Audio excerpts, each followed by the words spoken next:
In the last 40 years, Roos Walrecht has been constantly improving all sorts of plants, vegetables, cereals, fruits, and adapting them to the cold climate of Holland and of the part of Sweden where he lives now. We have awarded him the prize for all his wonderful work, and more specifically, for what he's done with the sugar corn. We are sorry for the bad quality of the movie and of the sound, but listen carefully to it. It's a unique work. And what I did was, I wasn't very lucky with the sugar corn I buy in the shops. So I ordered in America several kinds of sugar corn. One was a very tiny Canadian sugar corn, some which the Indians maybe grow, and the base, the mother plant, was golden bantam, the standard outdoor growing sugar corn. And the pollen came from the 6 other old races which were very early, can grow in a short season, and were yellow. You find also white sugar corn. I don't like that. You find also blue and red, but I wanted the golden color. And then I started to pick up. I saw golden bantam pollinated by the other 6 races, and then I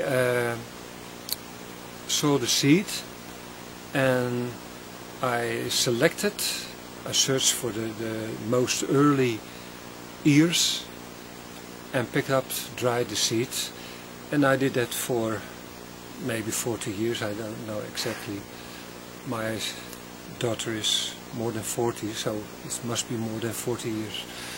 I selected on earliness more purple color in the stems, in the leaves. That's what I do with all the plants. I think the red color protects against cold, against drought, against pests. And every sugar corn, the sugar will be after time transmitted to starch, so it tastes not sweet any longer. And now we have the extra sweet hybrid races of sugar corn, and I want to have free pollinated corn. Freedom is one of the most precious things in life, and a hybrid is an inbred product, and I think inbred is a threat with life. We don't go with evolution, but against evolution. It's locked up. And the most special thing of good corn is that the ears are normal long, like golden bantam, but the plant is is much lower, not exactly a dwarf plant, but it's lower. And in the contrary, when the ears are longer, the plant will also be longer, normal. And when you want to have a dwarf plant, the ears will also shorter. And this one has a medium long ear with much kernels in a row.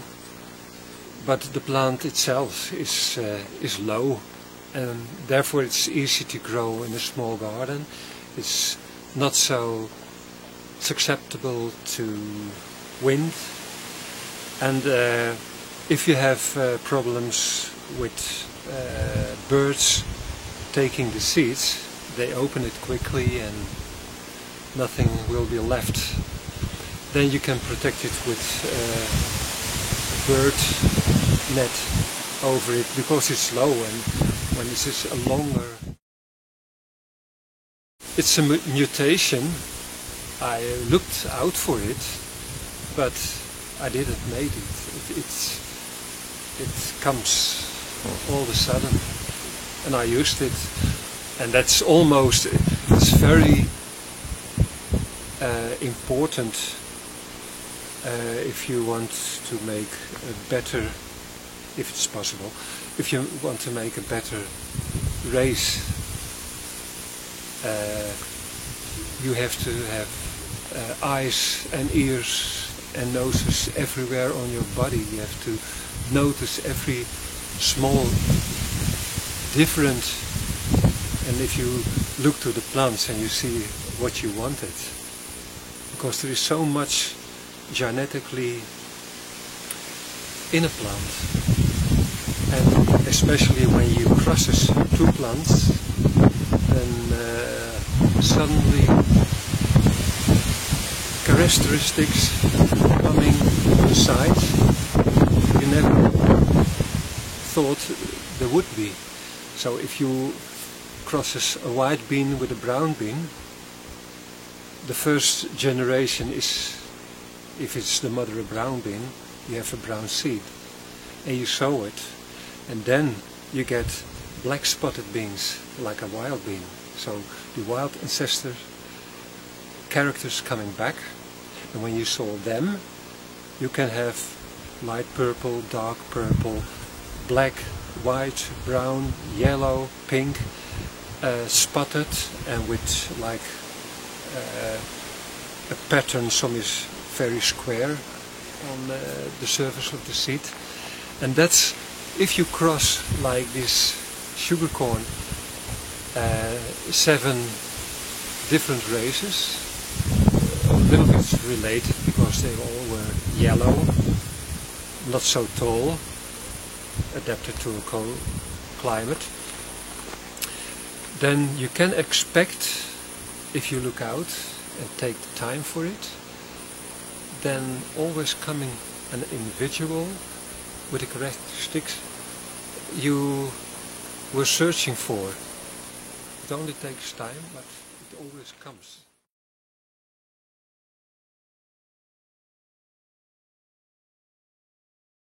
I love people, I love plants, I love the earth, and that's why that's why I'm doing what I'm doing. I don't know the English word. I'm longing for a better world.